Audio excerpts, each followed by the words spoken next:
Всем привет, парни! Сегодня будет короткий ролик на тему о том, как определить, у вас провар в корне или не провар. То есть, в принципе, мы когда варим корень, мы смотрим вовнутрь, если есть возможность. Там фонариком светим. Но бывает такое, что вроде бы у вас внутри есть какой-то катет, валик, да, какое-то проплавление. Но по факту там может быть и не провар. У нас есть катушка сейчас. Мы заварили корень. Немножко одну сторону не сплавили, чисто вам показать, вообще, как он выглядит, провар, как его определить и что с ним потом делать. Давайте сейчас сразу катушку посмотрим, а потом уже расскажем, что с ней будем делать. Смотрите, у нас есть катушка, фланец с тройником.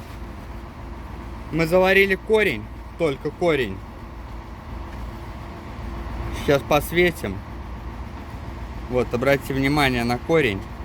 Да, как бы он, в принципе, нормальный, да, хороший. Но сейчас я вам покажу места, где тут не провар есть. Ну вот смотрите, ребят, выбрали ракурс специальный, чтобы, видите, мы подсвечиваем фонариком и сразу снимаем. Обратите внимание, что вот здесь видна кромочка. Мы ее цепляем, она ровная. Без сплавлений, без каких-то, вот это уже есть не провар. То есть получается, вот этот кусок вот отсюда и вот до сюда, до замка, нам нужно будет выпилить, потому что это уже брак. То есть под первую категорию это не допуск. А эти стыки первой категории, то есть, допустим, на третью, на четвертую, на пятую категорию такой брак это допуск, но все равно лучше варить без прага. То есть, как определить, допустим, вы взяли фонарик, заварили корень, светите, вот, допустим, я присадкой в него упираюсь, вот здесь я прохожу, он как бы такой овальный, ни за что не цепляюсь, нигде у меня не застреет присадка, здесь она у меня в этом месте застреет. Вот, я ее трогаю, в нее упираюсь, можно даже, если остынет, ногтем потрогать, когда остынет обязательно, чтобы не подпалить руку. И вы почувствуете кромку. То есть она вот от этого замка и до этого замка. Это получается, сейчас расскажу вам, из-за чего такое происходит. Происходит это, скорее всего, из-за того, что потянуло зазор. И надо было немного распилить. Но для того, чтобы вам показать, как он выглядит, мы этого делать не стали.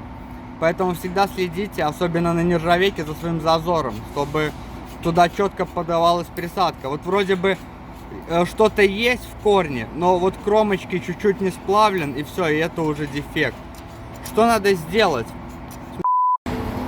Мы уже начали здесь выпиливать, то есть вот мы определили наши границы, раз и два, вот она граница нашего несплавления. То есть не надо стараться как-то точечно выпилить, берите сразу участок хороший. Мы сейчас выпилим, постараемся сделать заводскую фаску, приближенно к заводской, сделать приближенно к нормальному зазору. То есть варить будем присадкой либо 2,0, либо 2,4. Зазор сделаем 3 мм, чтобы туда нормально присадку подать. Как бы весь корень варился на 85 амперах. Сейчас будем делать ремонт на 100 амперах, чтобы более-менее туда что-то уже попало, продавило его и исправило наш дефект.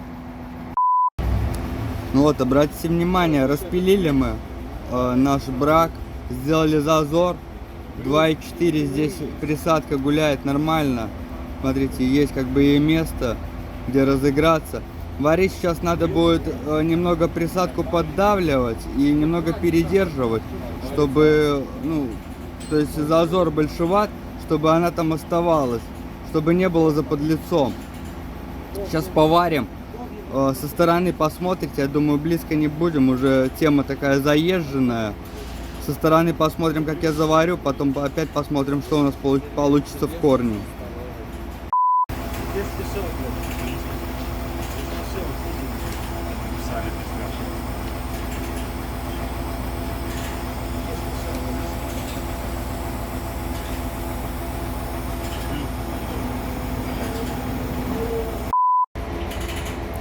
Заварили корень, обратите внимание, вот это наша часть.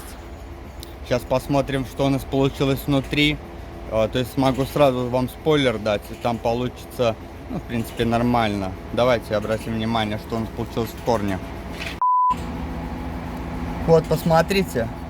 Да, то есть здесь сразу видно четко, где новый корень у нас. Вот он. Вот наши замки. Раз, два. То есть мы его переварили. Я думаю, получилось нормально у нас. Сейчас фокус словим. Не ловит фокус. Вот так, с большего видно. Вот так вообще отлично будет видно. Посмотрите, внимание. Так переварили корень. Сразу видно, где переварили, где не переваривали.